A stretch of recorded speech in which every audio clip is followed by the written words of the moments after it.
नमस्कार, आप देख रहे हैं जनादेश 2024 और मैं हूं आपके साथ सुष्मिता राज। और जनादेश 2024 में हर लोकसभा क्षेत्र की हम बात कर रहे हैं कि वहां की जनता का मूड क्या है। और अब हम बात करेंगे गिरिडीह लोकसभा सीट पर कि अब की बार किसकी वहां से किस्मत चमकने वाली है। क्या चंद्र प्रकाश चौधरी फिर से बाजी मारेंगे या फिर रविंद्र पांडे फंसाएंगे पेंच? सब कुछ जनता तय करेगी। 25 मई को वोटिंग है। एनडीए से चंद्र प्रकाश चौधरी फिर से ताल ठोक रहे हैं, जबकि इंडी गठबंधन की ओर से जेएमएम ने मथुरा प्रसाद महतो पर मैदान में उन्हें उतारा है। और गिरिडीह लोकसभा सीट पर आधी आबादी निर्णायक है। पुरुषों से ज्यादा महिला वोटर्स की संख्या है। 2019 के मुकाबले अब की बार वोटरों की संख्या बढ़ी है। गिरिडीह संसदीय क्षेत्र में विधानसभा की 6 सीटें हैं। इनमें से 4 सीटों पर आईएनडीआईए का कब्जा है, 3 सीट पर जेएमएम और 1 सीट पर कांग्रेस के विधायक हैं। वहीं 1 सीट पर बीजेपी और 1 सीट पर आजसू के विधायक हैं।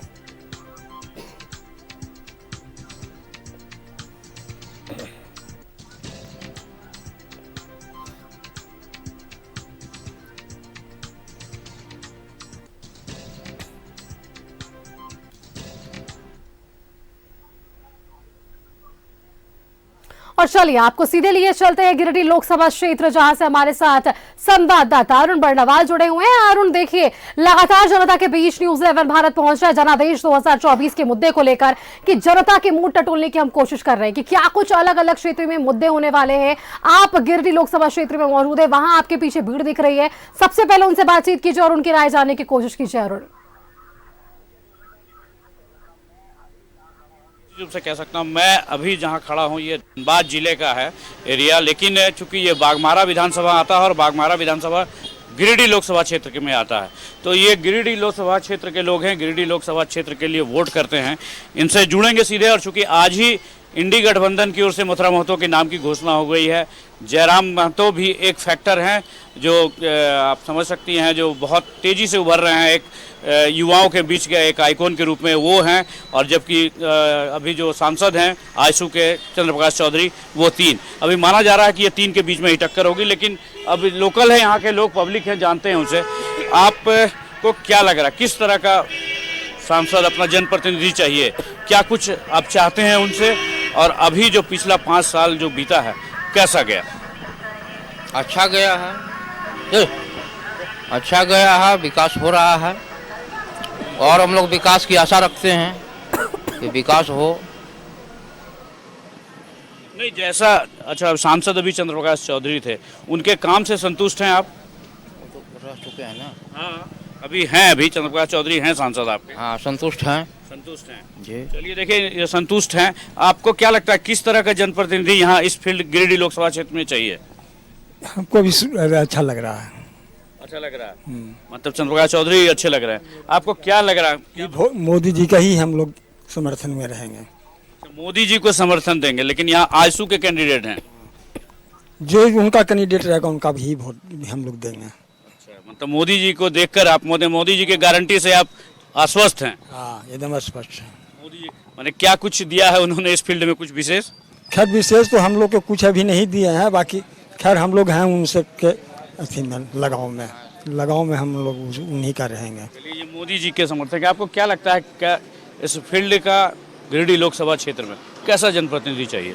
सब कुछ तो बढ़िया चल रहा सर, वोट तो मोदी को ही देंगे। वोट मोदी को ही जाएगा? एकदम देंगे मोदी को। क्यों? कार्यकर्ता उनका अच्छा है, एकदम अच्छा है। लेकिन इस बार कैंडिडेट तो यहाँ आजसू के हैं चंद्र प्रकाश चौधरी का भी रहे, लेकिन वोट बीजेपी को ही जाएगा। बीजेपी को जाएगा। आपको क्या लगता है किस तरह के जनप्रतिनिधि चाहिए आपको? चौधरी जैसे थे ना, यहाँ के जो गिरिडीह से थे ना, वैसे बीजेपी। बीजेपी से ही यहाँ लोग आपको क्या लग रहा है किस तरह का, जैसे आपका गिरिडीह लोकसभा क्षेत्र है, क्या कुछ आपको लग रहा है, कितना डेवलप हुआ और कहाँ? डेवलप तो इतना अच्छा किया है, मगर चंद्र प्रकाश जी आज तक भेंट करने नहीं आए हैं। लोयाबाद क्या, पूरे गिरिडीह की बात करता हूं मैं। और अब मथुरा बाबू जो है, जो टिकट मिल गया है, तो वो गली गली भी जाते हैं, दुख में भी जाते हैं, सुख में भी जाते हैं। और ऐसा स्कूल खोले हैं कि जिनका बाप मन है उनको पढ़ा रहे हैं, वो समाज का भी काम करते हैं। और जब भी कोई बुलाता है, अभी परसों ही वो एक हादसा हुआ है जो उनका लड़का डेथ कर गया था, उनके घर में आके बैठ के और वो आराम से बात करके गए कि चिंता नहीं है, जाने वाला जाता ही है, आने वाला आता ही है। दूसरा बात है कि ये इनको हराने के लिए बहुत सोचना पड़ेगा, ये गिरिडीह क्षेत्र में, इसी एरिया में नहीं, हर एरिया। आपको लग रहा है जो मथुरा जी बाड़ौदा के साथ लोग यहाँ जाएंगे, हर हाल में जाएंगे, खुशी से जाएंगे, जबरदस्ती भी नहीं। उनका कहना है कि विचार अच्छा रखो, दिल साफ रखो और ईमानदार आदमी को चुनो, उसके उनमें दाग भी नहीं है किसी चीज का। निश्चित। देखिए, आपको क्या लगता है? मैं जिस प्रकार से अभी हम लोग को सुनने में मिला कि जो अभी चाचा बोले कि चंद्र प्रकाश चौधरी कभी आए ही नहीं, अब आए चाहे नहीं आए, मोदी जी तो कभी नहीं आए, राहुल गांधी तो कभी नहीं आए, लेकिन वोट वैसे लोगों को दीजिए कि यहाँ बटन दबाएं और इसका असर वहां तक हो, जिसके लिए हम लोग चंद्र प्रकाश चौधरी जो उनका जो केला छाप है, हम लोग केला नहीं देख रहे हैं, कमल का फूल समझिए उसको। अब भारतीय जनता पार्टी को उस मुकाम तक ले जाना है, 400 पार तो उनका नारा है ये है, तो 400 पार उनका होगा, कोई नहीं रोक रहा है, क्योंकि आम आदमी जितना खुश है, आज घर मिला बना हुआ, उनका राशन कार्ड मिला, इलाज के लिए आयुष्मान कार्ड मिला, हर गली मोहल्ला माता बहन का सम्मान मिला, शौचालय, यहाँ तक कि शौचालय जो, मतलब बहुत कुछ मोदी जी के कार्यक्रम। आपको क्या लग रहा है? हम लोग तो मोदी भक्त है भैया, क्या बोले, मोदी भक्त हैं। मतलब अभी आप इनकी बातों में सहमति जता रहे थे, जो चौधरी जी कभी दिखाई नहीं दिए। बात सही है, हम लोग का सांसद है, बाकी आज तक लोहाबाद दर्शन नहीं आया। ध्यान दीजिए आप लोग, कल जितने इलेक्शन समय आते हैं लोग, फिर भी वोट उनको, तो मोदी को देख के हम लोग दे रहे हैं। मोदी को देखकर वोट दे रहे हैं। आपको क्या लग रहा है? मोदी चाहिए। मोदी ही चाहिए। आप देखिए, चंद्र प्रकाश चौधरी तो कभी क्षेत्र में आए नहीं, और हम लोग गठबंधन के तहत आते हैं, तो गठबंधन के तहत तो हम लोग मोदी जी को देख कर वोट करेंगे, लेकिन हमारे ख्याल से अगर प्रत्याशी बदल दिया जाता तो अच्छा रहता। प्रत्याशी बदल दिया जाता, हाँ, तो अच्छा रहता, लेकिन अब तो ये तय हो गया। तब जो होगा वो तो करना ही, हम लोग मोदी जी को देख के, मोदी जी को ही देख के करेंगे। देखिए, मोदी जी को ही देख के करेंगे। आप भी कुछ कहेंगे? देखिए, बता रहे हैं, हम लोग सोच रहे हैं, 7 साल का सजा था ड्राइवर का, हम टोटो चलाते हैं, ठीक है, हम सोच रहे हैं बढ़िया आदमी को चुनेंगे, यंग नेता को। यंग नेता एक ही को हमको अच्छा लग रहा है, हाथ छाप राहुल गांधी, उसी को वोट देंगे हम लोग। यहाँ हाथ छाप का कैंडिडेट तो है नहीं, तो केला छाप में देंगे, उसी को थ्रू में देंगे। हाँ, शकल देख के उसी सोचेंगे वही बीजेपी है, कमल छाप। नहीं, यहाँ मथुरा महतो जी हैं। नहीं, तो हम लोग तो देंगे केला में देंगे। बीजेपी। आपको क्या लग रहा है? सब कुछ सही चल रहा है? थोड़ा नजदीक आ जाइए। सब कुछ सही है चल रहा है, लेकिन थोड़ा जो बेरोजगार है उसको देखते हुए रोजगार देना चाहिए मोदी जी को, और सबको एक थोड़ा सा बढ़िया से देखते हुए लेकर चलना चाहिए। तो कैसा जनप्रतिनिधि आपको चाहिए इस इलाके में? एक अभी नया सोच का चाहिए, जो युवा नेता, युवा लड़का लोग को लेकर चलना चाहिए। युवा लड़का लोग को लेकर चले। मोदी जी जिंदाबाद। मोदी जी जिंदाबाद। तो देखिए, मोदी जी भी जिंदाबाद हैं। आप वोटर हैं? जी हाँ, न्यू वोटर हैं आप। तो आपको क्या लग रहा है, किस तरह का, चूंकि ये लोकसभा का चुनाव सीधे केंद्र को प्रभावित करता है, क्या लग रहा है, किस तरह का जनप्रतिनिधि चाहिए आप? हमें तो जैसा चाहिए कि जो गरीबों के हित में बोले और गरीब के बारे में सोचे और युवा को लेके चले, रोजगार दे। ऐसा नेता आ जाए तो सबका भविष्य उज्जवल हो जाएगा। तो अभी तक जो सांसद थे या फिर जो केंद्र सरकार है, उसके बारे में ऐसा तो कुछ देखने को नहीं मिल रहा है, पर आगे जो आए वो बेहतर आए, यही कामना करते हैं। जो आए वो बेहतर आए। क्या आप भी कुछ कहेंगे? देखिए, मैं विवरण कुछ बताना चाहता हूँ कि जो देखिए 2019 में माननीय प्रधानमंत्री जी का दूसरा कार्यकाल में सरकार आया। सरकार मुश्किल से 4 से 5 महीना चली, उसके बाद कोरोना काल आ गया। कोरोना काल के दरमियान पूरा देश अस्त व्यस्त 2 साल हो गया। उसके बाद 3 साल उसके बाद टर्म बचा। 3 साल में देखिए, जहाँ तक बात आता है विकास का, तो देखिए लोकसभा क्षेत्र बड़ा होता है। अब बड़ा होने के कारण हमारा जो गिरिडीह लोकसभा क्षेत्र है उसमें 5 विधानसभा हैं। तो उसमें देखिए 3 साल का जो कार्यकाल बचा, उसमें हमारे सांसद चंद्र प्रकाश चौधरी जी ने बहुत सारे जन कल्याण कार्य किए, और कुछ कार्य हमारे लोयाबाद में बचा हुआ है, जो इस बार फिर से दूसरी बार सांसद, मतलब उनको फिर से उनके साथ लोग जाएंगे। लेकिन कुछ नाराजगी भी है, कुछ लोग बदलने की बात कर रहे हैं, कुछ लोग कुछ और कह रहे हैं। आपको आप क्या कहेंगे, कैसा आपको नेता चाहिए? लोकसभा चुनाव आ गया है। देखिए, लोकसभा चुनाव ऐसे होना चाहिए, जो अभी हमारे बीजेपी सेंटर में सरकार है, ये झूठा सरकार है। बहुत से वादे करते हैं। सबसे पहले तो 15 लाख रुपया आपको खाता में आ जाएंगे, कहीं कुछ नहीं। अभी हमारे इस इलाके के सांसद है, आज तक इलाके में ये नहीं देखने आया कि क्या हो रहा है, नहीं हो रहा है। पानी नहीं है, आदमी का शिक्षा बढ़िया नहीं है, बहुत ऐसी बात है। मतलब क्या बदलाव चाहिए। मथुरा को देंगे हम लोग वोट इन साल। अच्छा, अगले बार बीजेपी को वोट दिए, अब की मथुरा को देंगे वोट। अरे वाह, आज तक झांकने नहीं आया सांसद कि इस इलाके में क्या हो रहा है। झांकने रखने आए। आप क्या कहेंगे? आप भी बहुत देर से। नहीं, मैं कुछ गिनवा देता हूँ भैया। ये लोग बात ये आ जा रहा है कि लोग कह रहे हैं कि बीजेपी की सरकार ने किया क्या है। बीजेपी की सरकार ने सच में वो नहीं किया जो कांग्रेस की सरकार ने 60 सालों से किया है। चाहे आप ऑगस्टा वेस्टलैंड घोटाला देख लीजिए, चाहे आप और प्रकार के मैं ऐसे 20-25 लिस्ट तो मेरे पास है घोटालों के जो कांग्रेस की सरकार ने अपने समय में खूब देश को दुहरने का, लूटने का काम किया है। लोग कहते हैं कि सीपी चौधरी जी नहीं आए, मथुरा बाबू आए। मैं मान रहा हूँ सीपी चौधरी जी नहीं आए एज अ कैंडिडेट। अगर लोग फेल कहेंगे तो मुझे नहीं लगता है कि मैं उसमें कुछ कह पाऊंगा कि नहीं वो पास है या ऐसा कुछ। लेकिन मथुरा बाबू की जहाँ तक की बात है, मुझे नहीं लगता कि वो अपने घर के बाद एक जेएमएम का कोई प्रोग्राम चलता है जो ब्लॉक में होता है या पंचायत में होता है, शायद ऐसा कुछ प्रोग्राम है ना, उस कार्यक्रम के अलावा मथुरा बाबू का झलक कभी भी दिखा होगा यहाँ पर। बाकी मैं ये भी नहीं कह सकता कि वो आउटसोर्सिंग में गुंडागर्दी करते हैं, ऐसा भी वैसा कुछ नहीं है।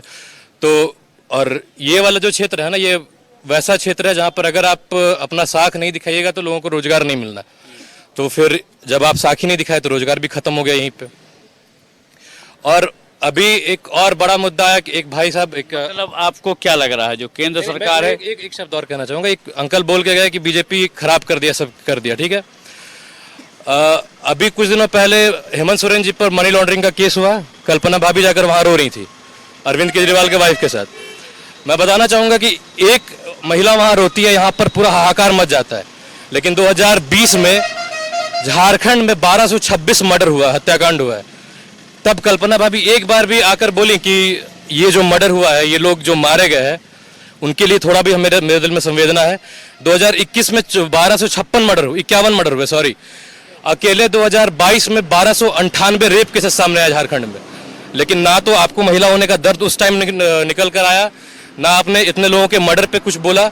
आपने कब बोला? जब आपका पति फंसा। कहाँ फंसा? करप्शन के चार्जेस में फंसा। तो देखिए ये बहुत ही आंकड़ों के साथ जवाब दे रहे हैं कि बीजेपी का जो पक्ष ले रहे हैं। आप भी कुछ कहेंगे तो कहिए, आइए, क्या बोलना चाह रहे हैं? कैसा नेता? कहा कि आप युवा हैं। युवा है तो आदमी बोल रहे हैं कि बीजेपी का सरकार नहीं होना चाहिए। बीजेपी का सरकार होना चाहिए, कैंडिडेट चेंज होना चाहिए। वो पीएन सिंह जी हैं, वो साल में ये गिरिडीह लोकसभा की बात हो रही है, धनबाद नहीं, क्योंकि हम गिरिडीह लोकसभा में खड़े। चलिए, ये धनबाद लोकसभा के हैं तो पीएन सिंह के कैंडिडेट बदलने की बात कर रहे हैं। हाँ, क्या आप क्या कहेंगे? आपने अभी बोला कि मतलब यहाँ 3 प्रत्याशी को टिकट दिया गया है। एक ही कुर्मी से ही आते हैं तो बहुत कड़ा मुकाबला होना है। कड़ा मुकाबला तो होगी, लेकिन जो विचारधारा है कुर्मी समाज के लोगों को, ये विचारधारा अच्छी नहीं है। वो लोग राजनीति कर रहे हैं बाहरी नहीं, भीतरी का। ये चीज़ नहीं होना चाहिए। जबकि उन लोगों को ये सोचना चाहिए जो यहाँ का निवासी, जो रह रहे हैं 100 साल 2 साल से, वो यहाँ का निवासी है। लेकिन उन लोग को जयराम महतो जी जो है बहुत ही गलत बयान देते हैं कि हम मतलब यहाँ से बाहरी को भगा देंगे। इसको खतियानी को वो मुहिम बनाए हुए हैं और उसी के सहारे वो आगे चलना। ये सभी नेताओं का अपना अपना कुछ न कुछ एम होता है। ऐसा नहीं होना चाहिए। जो यहाँ रह रहे हैं वो यहाँ का निवासी हैं। आप कैसे जनप्रतिनिधियों को आप चयन करेंगे? जो मतलब यहाँ के जनता के बारे में सोचे, जनता के भलाई के लिए सोचे। ऐसा ना हो कि अपना रोटी सेकने के लिए 1932 का खतियान लागू होना चाहिए। वो खुद अपना रोटी सेक रहे हैं, अपना राजनीति को चमका रहे हैं जयराम महतो जी। ऐसा आप आइए, आपको क्या लगता है ये जो गिरिडीह लोकसभा है, इसका विकास हुआ और क्या कुछ बाकी रह गया जो करना है? कैसा जनप्रतिनिधि चाहते हैं? ऐसा तो अभी नहीं। एमपी तो हम लोग इसके पहले भी चुने थे। अब तो एमपी के तो नज़र भी हम लोग नहीं देखे हैं, लेकिन फिर खड़ा है तो फिर अगर फिर जीतेंगे तो विकास करवे करेंगे। ऐसा बात नहीं कि नहीं करेंगे। आप इसी लोकसभा क्षेत्र के हैं? हम इसी लोकसभा से। तो आप देख रहे हैं लगातार लंबे समय से गिरिडीह लोकसभा का ये जो इलाका है धनबाद जिला का बागमारा विधानसभा, हाँ लोयाबाद इलाका, तो विकास नहीं हुआ है, कोई विकास ना ऐसा कोई।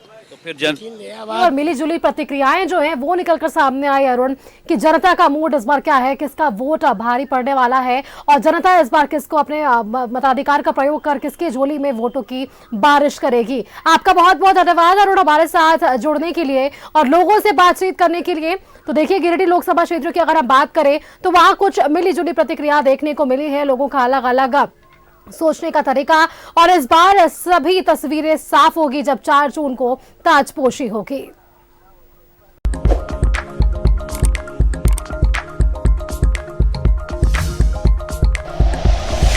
Like and share videos, subscribe करें हमारा चैनल और प्रेस करें बेल आइकॉन। न्यूज़ 11 भारत, सच है तो दिखेगा।